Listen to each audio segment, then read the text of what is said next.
I was asked to give a title for this talk and to not only give a title but give a synopsis. I said, well, I couldn't possibly do a synopsis because that's much too complicated for me, but I'll try and do a title. And the title we came up with, what you saw, it's really a takeoff on Conjectures by Charles Darwin and reflections on what has happened since and how much further we have gone with our knowledge of the past.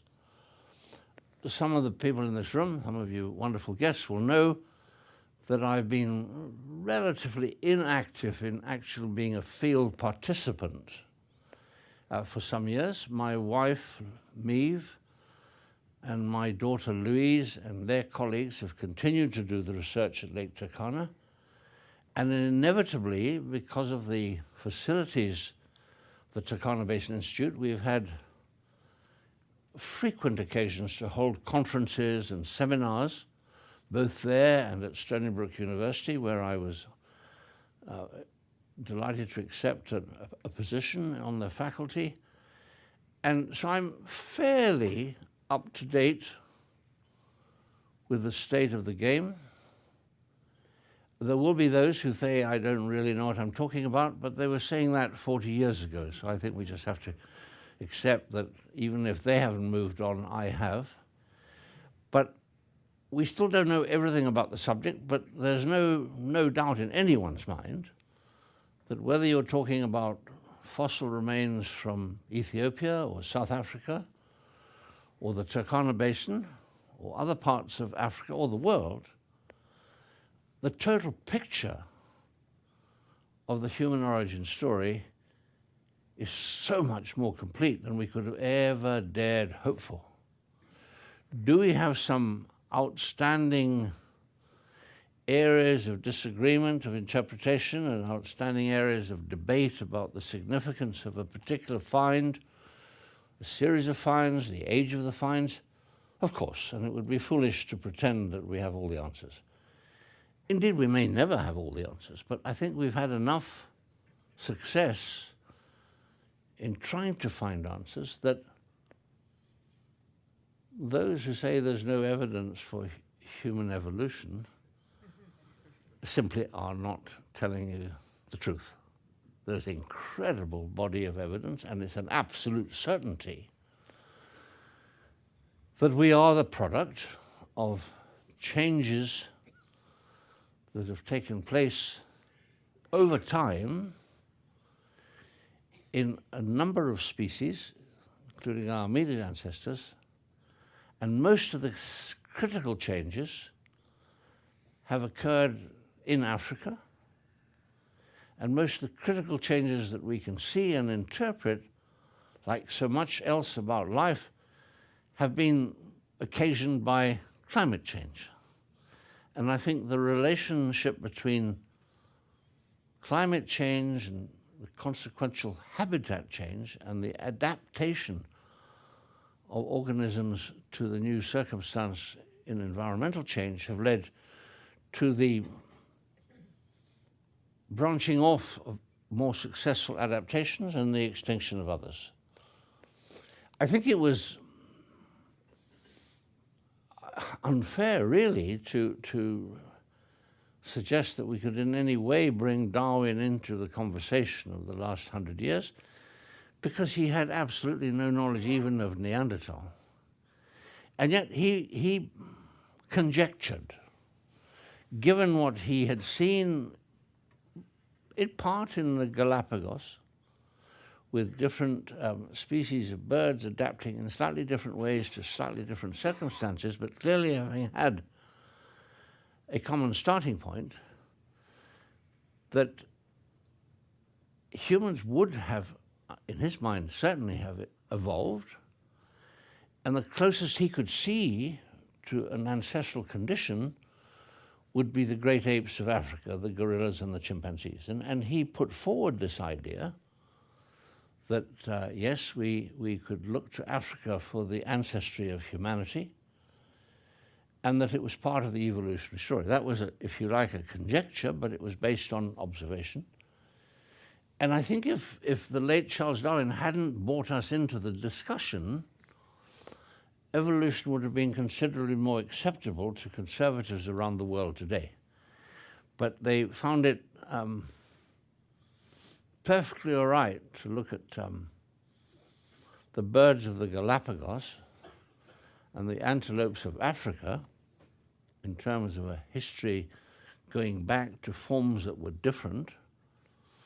But the very idea that we had looked different at some point was enormously offensive to the conservative establishment, particularly in Judeo-Christian religion.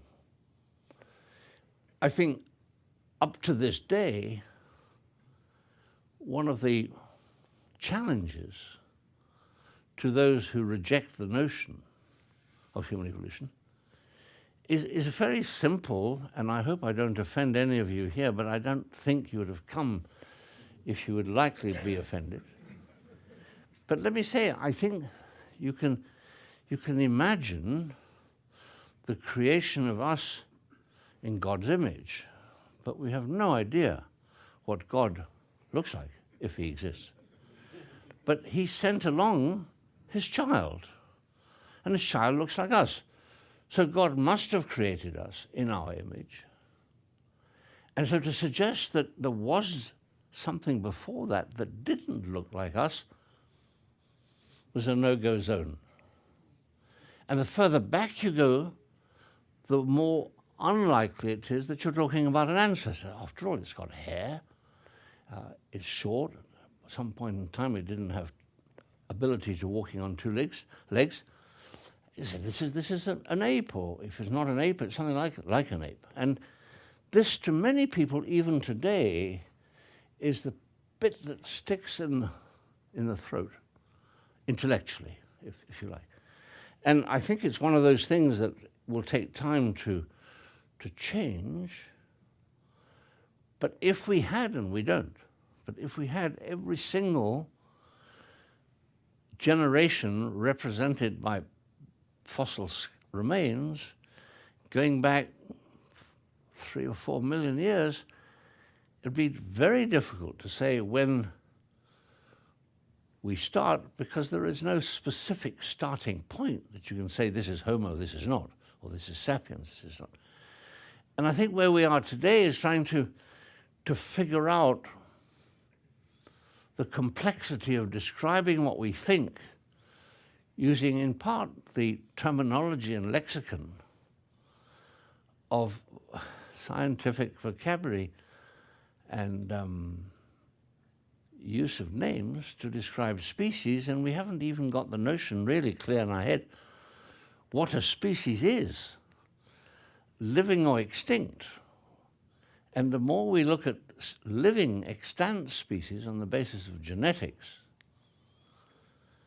and distribution and external features, the more complicated it becomes. And you could say, well, it's all to do with whether they could have bred. Well, it's a lot more to do with whether they could have bred. And you know, we are very different today, and there's clearly no chance, I would imagine, that most of us in these two auditoriums could breed with most of the people who are not in this auditorium in different parts of the world. But we are surely the same species. And yet we can't do the thing that's necessary to share genes and extend the range. So I think when we talk about Homo sapiens, we largely have in our mind ourselves. We can look at ourselves in the mirror, we can look at our friends and mates, and we can think of our immediate ancestors, and yes, we can see what Homo sapiens probably is. Skeletally, yes, we're all pretty similar, but you can go back with the Homo sapiens architecture quite a long way, and we have skeletons partial and skulls complete of fossilized Homo sapiens that are identical to any sample that you could donate in the room tonight. Same sort of head, same sort of body, same sort of stature, same sort of body weight. And they were at least 200,000 years ago. And yet later you get variants like Neanderthal and some of the other species of Homo sapiens, and we still don't quite understand how they fit in the story. But the geneticists and the molecular biologists have started looking at the distribution of modern people. And what is very clear is that not everybody has a proportion of the genetic makeup from the Neanderthal genome, but some do, and it's about 4% in most Caucasians. We have not found any evidence of Neanderthal genes south of the Sahara in African populations. But there are huge gaps in our knowledge of contemporary humans in terms of their genetics and what the relationships are. In Europe, you've got the new discoveries of Denisonian man, Denisovian. You've got new species being suggested on bits and pieces. There were obviously a lot of Homo sapiens around that probably didn't have representation in the modern human genome, but which nonetheless probably would be perfectly acceptable here tonight. But they weren't us. And so one of the mysteries of the current science is, at what point did our type of modern human gain ascendancy to the exclusion of all the others in the 21st century? What was it that they had that the 200,000-year-old Homo sapiens didn't have? Or if the 200,000-year-old examples did have, why did they sit around in the middle of Africa and not get out and spread the seed, as it were?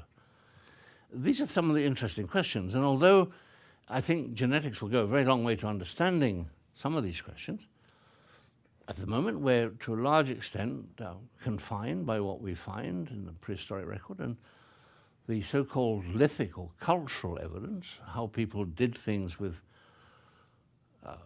preservable raw material like stone, the different so-called cultures of the Stone Age, is an indication, but it may not necessarily be telling us what we really want to know about something. Now, people have been talking for some time about the fact that in the Pacific there's a little Homo floresiensis, a little hobbit, that basically one of us, but it's not one of us. I mean, it's extinct.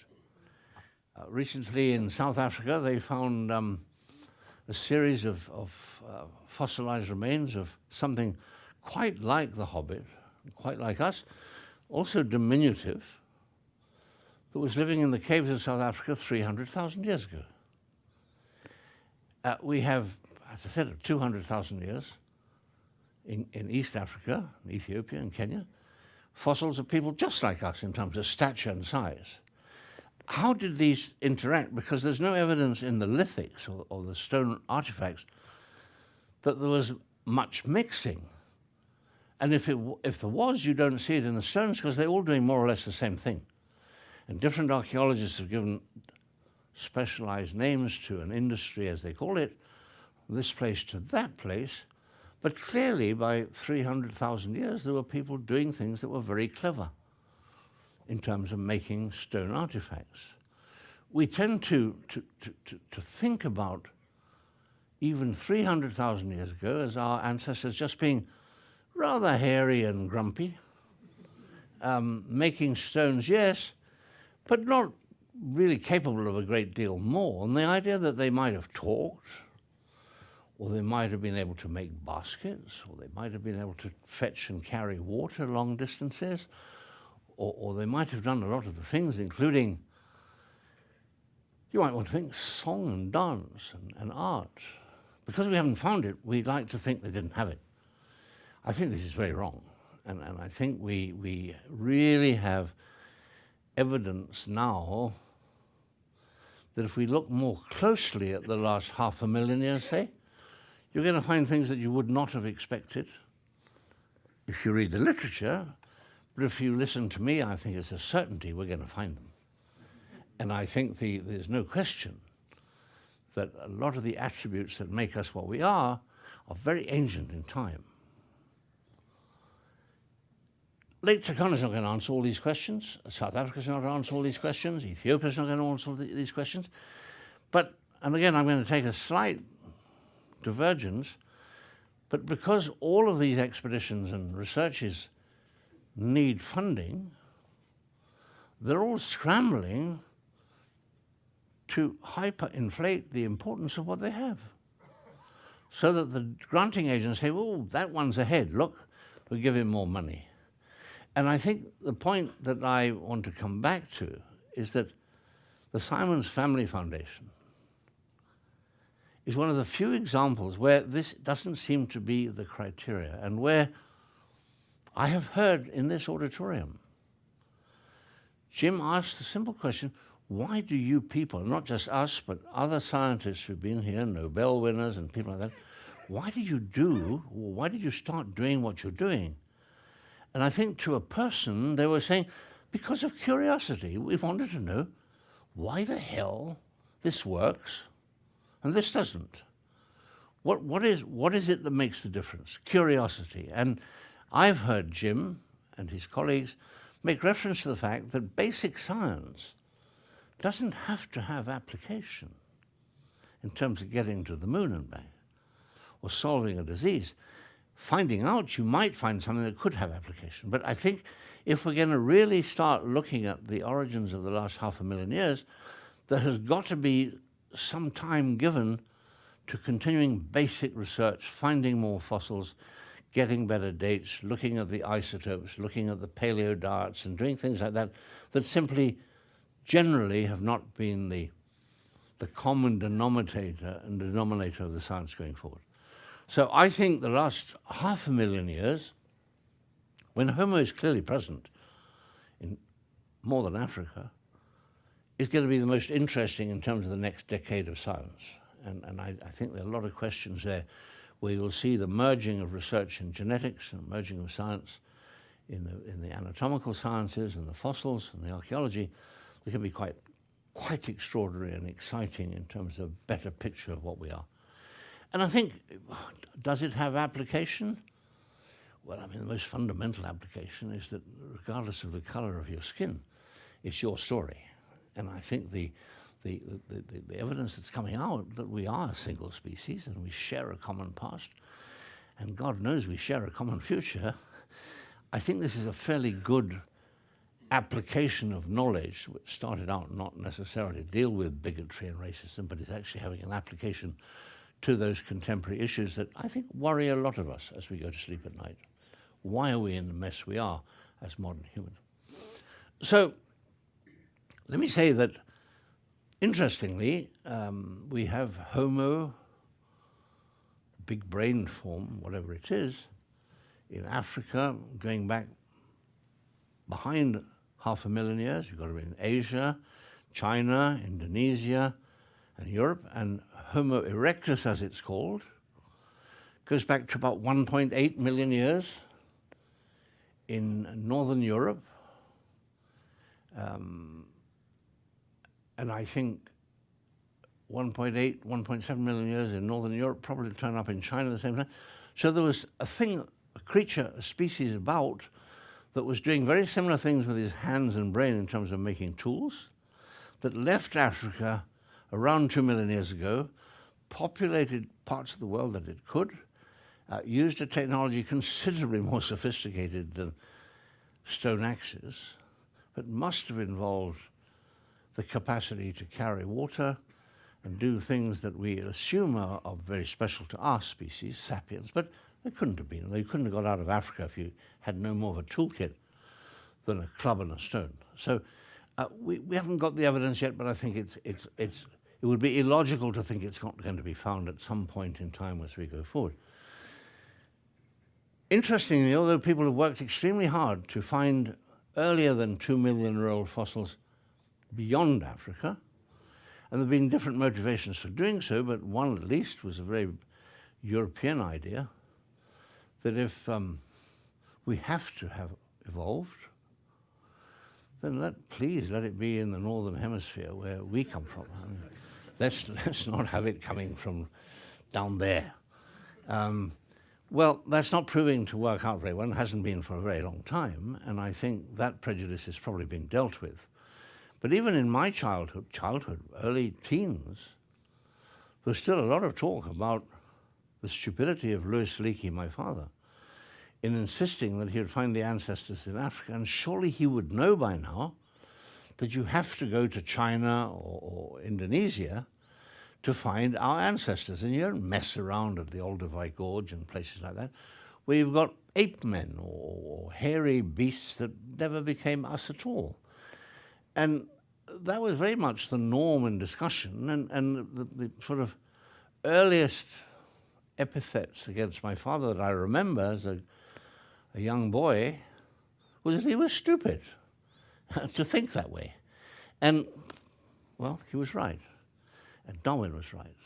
And I think the earliest forms of the large-brained hominid, Homo, will be found in Africa. Now, is it Homo erectus as it's called? Is it a species? And is it the same species in China as Indonesia, as in Africa and in Europe? Or were the geographical separations in kilometers and climate and habitat and dietary adaptations sufficient for them to have got a little bit of their own identity? And should we call it Homo erectus, bracket or parentheses, China, or should we call it East Turkana, or should we call it what? I don't think it matters at this stage. And I think until we can get at some of the fossilized DNA, which we haven't yet been able to achieve, of these really ancient large brain forms, we won't know. But they got around the world, and in Africa, at least East Africa, they go back from 2 much further back towards an earlier date. And I suppose in one way, one of the more exciting things that yet has to be worked out is, does a large-brained, upright, human-like creature qualify to be called Homo when the brain volume itself is only about half of ours? And would a 600, 700 cc brain at 2.5 million years ago qualify to be called Homo?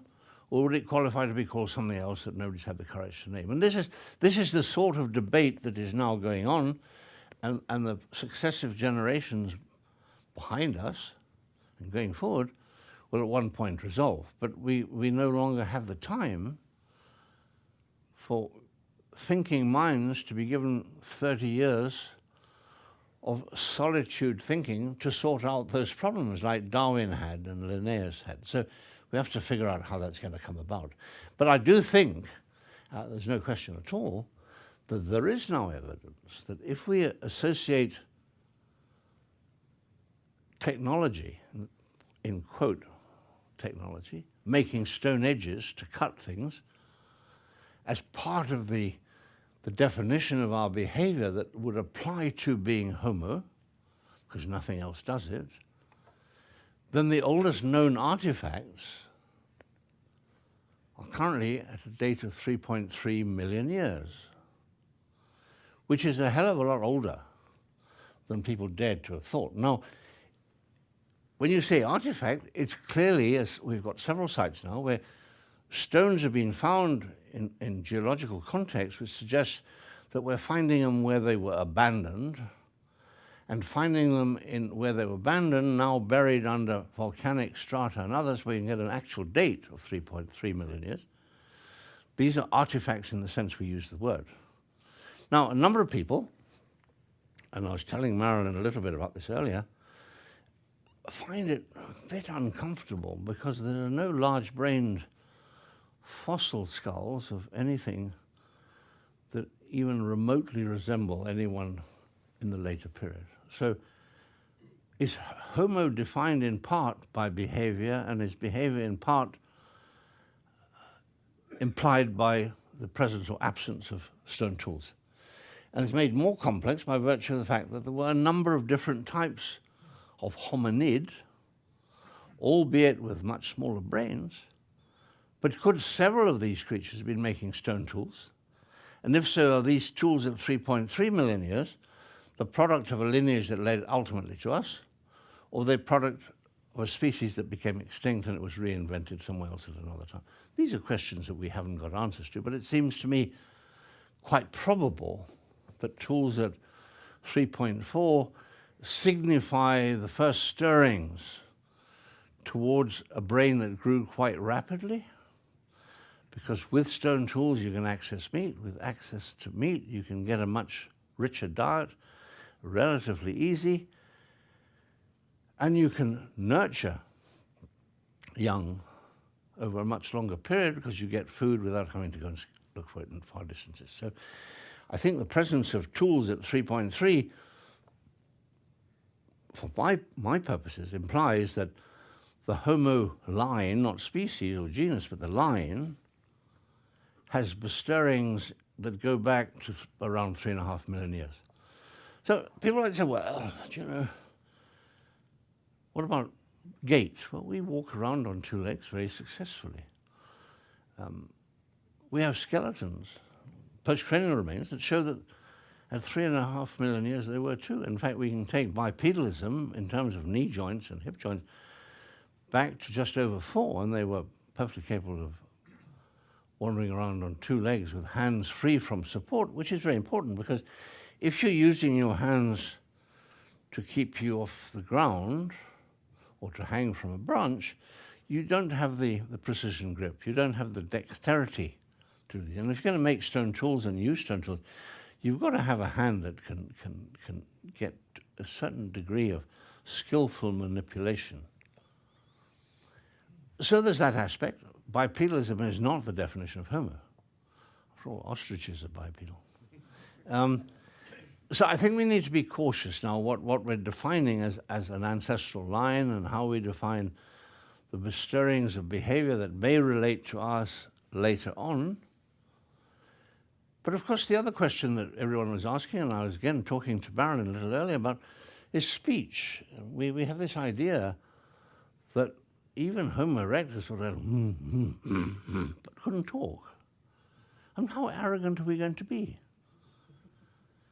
Various primates communicate. Some of you read the book Sapiens. Many of you know some of the earlier work that's done.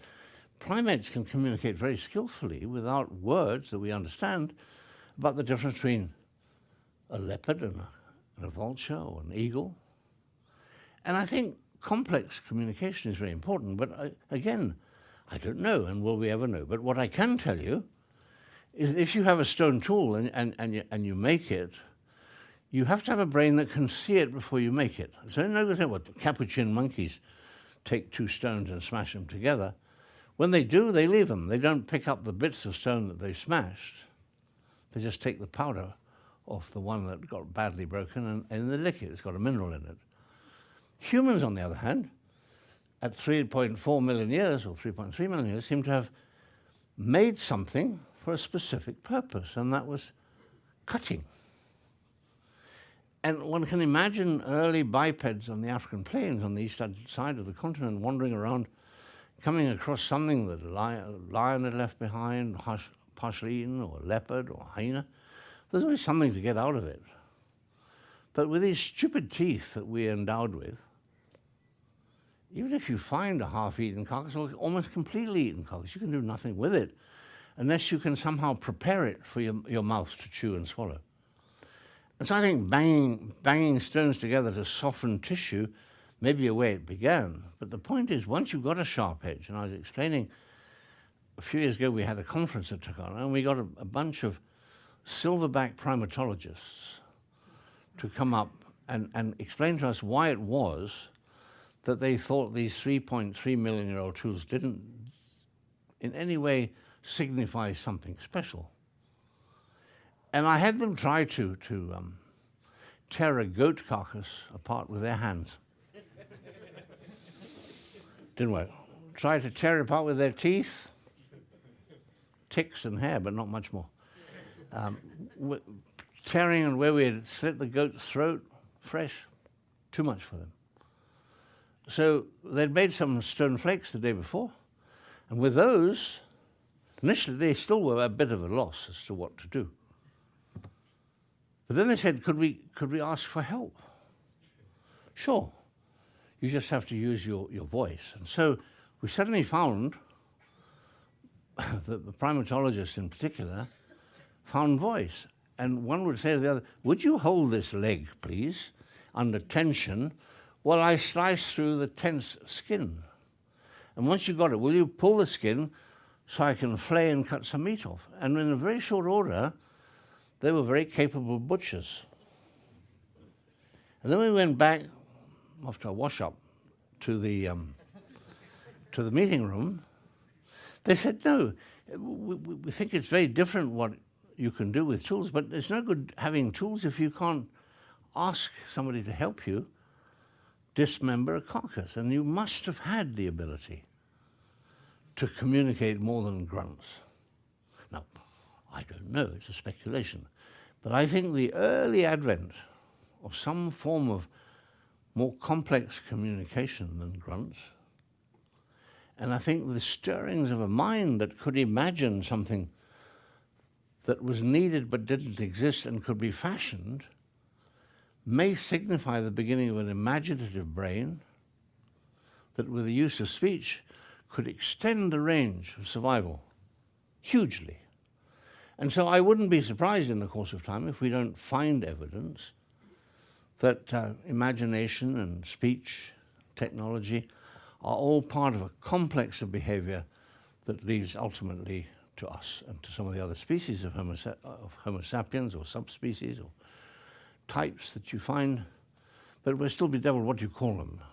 I mean, we like to think of Neanderthals as a different species. I think it's a different species. I think it's just a different group of our species living in a particular area of the world, and I think we're going to find others in other places. So I think that's one of the markers for future science. Well, then, of course, you've got this problem of, as an anthropologist or paleoanthropologist or somebody studying evolution, but what about these other sort of hominids that were walking around quite satisfactorily on two legs, but still had very small brains, very different sorts of teeth? Where did they come from and where were they going? And what was all that about? They became extinct, but why did they survive as long as they did? And apparently survive while the stirrings of what you might call the Homo lineage was already in place. So we haven't got the answer to that, but what we are beginning to realize is that some of the early texts and books that have been written, are being taught with today, are based on very incomplete evidence that hasn't incorporated a lot of the new material that's come about in the last 10 or 15 years. And I think in time we're going to see a very different interpretation of the origins of bipedalism. What an extraordinary way to move about. Instead of having your innards hanging in a nice sling between your forelimb and your aft limbs, we've stood them up and trying to hang them in a bag that has no base to it. And we get a bad backache, and we can't really cope, and we have all the sort of problems that go with modern humans.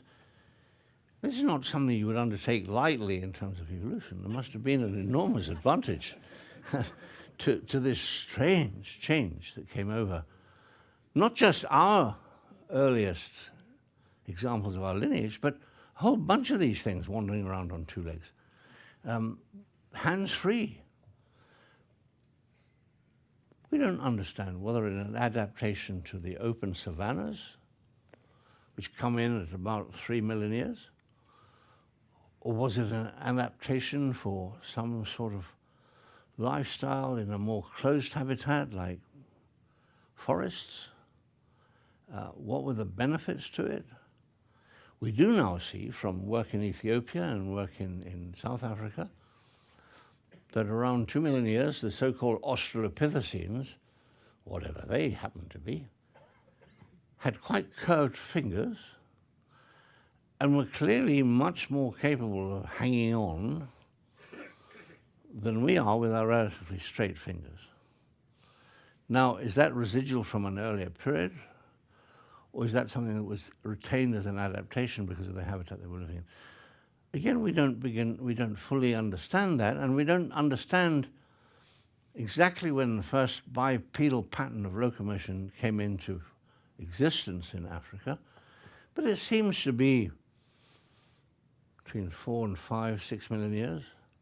And it coincides, if you like, with a period in East Africa, and it's represented elsewhere, when there was a massive change of climate and where the typical African forest cover, which used to spread from the Atlantic to the Indian Ocean, began to break up on the eastern side of the continent, and you get more open habitat. And that's when you get the bipeds first appearing in the geological record. Prior to that, they're all arboreal apes of one kind or the other, and so forth. So there is a direct link between a huge climate change event at the end of the Miocene that gave rise to probably bipedalism and other adaptations. And you see a significant turnover of fauna where a lot of the African taxa that you see today are represented for the first time in ancestral forms in the paleontological record, and the prior fauna, which was a forest fauna, spread over many parts of Africa from 6, 7 million years ago going back to 25, 26 million years ago. Much of that fauna disappears at about 6 or 7, but it's been there for a long time. And of course, it comes out of an earlier period, the Oligocene, when we first see little primates that became ultimately apes and early monkeys, and a better adaptation to tree climbing and forest cover. And we're beginning to see the relationship not only between habitat change and environmental change and climate change, but we're also beginning to see good evidence that the Earth's surface has changed substantially in terms of elevation above sea level. And one of the big mysteries has been for many years the Great Rift Valley that runs up and down the length of eastern Africa. It seems to have been occasioned by more than just uplifting of volcanoes. And it seems like the whole of the eastern side of Kenya was uplifted as the upper mantle stretched and got much thinner. And obviously as you stretch something and it gets thinner, cracks can appear that will let magma out, and that may well have led to some environmental changes that would have led to the disappearance ultimately of forests and led to the introduction of species previously unthought of. I don't know how many of you have been to Kenya, and probably not many, and many probably won't go, but near Lake Turkana, which is today 400 miles from the Indian Ocean, and we're at an elevation of 1,400 feet above sea level. There is a fossil ocean-going whale in the sediments that are 500 kilometers from Lake Turkana. There was no river that we found that it could have swum up, and it's an ocean-going mammal anyway. So I think what it was is, at that time, the Turkana Plateau was almost at sea level, so a beached whale may only have been a few kilometers from the beach, because the sedimentary record of this may not be preserved because of the last 15, 16 million years of erosion and redeposition of sediment in the Pleistocene. But it begins to explain that understanding why species are there, they disappear and other ones come in, is, yes, it's environmental, but is environmental driven solely by climate or other very significant factors that we have to look at? And I think this would apply not just to the end of the Miocene era, but may well apply to some of the other eras that we see in terms of origins of things like bipedalism, tool making, and hunting and gathering. So there's so much that we don't know. And yet it's there to be found if people persistently look for it and start looking out beyond the boxes that they've grown up in and think of the multidisciplinary sciences that go into this. Now, I mean, today, people are using high tech to do all sorts of things they never did before, and the high tech is useful for dating. Some of the very precise dating that's being done of volcanic ashes that sandwich fossils we've got examples where it's accurate to within 800 years. Something that is 2.8 million years has a plus or minus figure of just 800 years. And you can go to the fossils with a micro CT scanner, and you can see the age of these fossils at the time of death and how long it took to grow into adults and what they had in terms of adaptation to aging. And there's so many new scientific adventures to unravel as we're going forward. And I like to think that the Turkana Basin Institute is central to taking this whole thing forward. But there are lots of other people doing it in other places. There's great work being done in other parts of Africa. But I think it's very important to understand the last 30 million years. Why is it that apes seem to have begun in Africa? Monkeys, too, can be traced to the earliest Old World monkey types found in Africa. Why didn't the apes get out of Africa until 15, 16 million years ago? It wasn't that they were told don't go, and it wasn't they were told there's no habitat. But there's some very puzzling things that we simply don't have answers to. And it's no longer a question, well, we'll never know, and it doesn't matter. It matters enormously to understand the history of this planet and our place in it. And the opportunities for taking this further and further forward, I think, is hugely exciting. And I can't tell you how grateful I am that foundations like the Simons Family Foundation are engaging in what I think initially was a bit of a question mark. What this fellow Leakey is asking us for money for. But it's exciting what we're doing, and others must do it too. Then I think let's go back a little further and begin to understand, and nobody seems to have noticed it, but you are all aware that the North Pole is shifting terribly fast at the moment towards Russia. Now this has to be more than the friendship between your president and Putin. I mean, there has to be a bigger cause. But again, it's not special because it's happened before. And at some point, when it'll be, I don't know, the magnetic polarity of the Earth changes, right? And north becomes south and south becomes north. But you've got to get north off where it's been to a certain point, and then the stresses of the forces flip. Now, we don't really know if this is going to happen in our lifetime or what it's going to do. I mean, should we be planning for an automatic switchover in airplane computers so that they don't get confused as to whether they're going north? What happens to the migratory species of birds and things? There's so much we don't know, but we do know that in places like Turkana, you can actually find a record of the Earth's polarity going back throughout the history of humankind and its ancestors. So over the last 5-6 million years, we know when north was where it is today, or where it wasn't yesterday, but maybe it won't be for long. But you can also find when it flipped back and forth. And I think this may be relevant to understand climate. It may be relevant to understand a lot of things that are going on. But nobody's looked at these things. It's been sort of another department, another faculty, but no communication between the two. So I think that's important. I think the other thing that's very important now with tech, we can look at isotopes.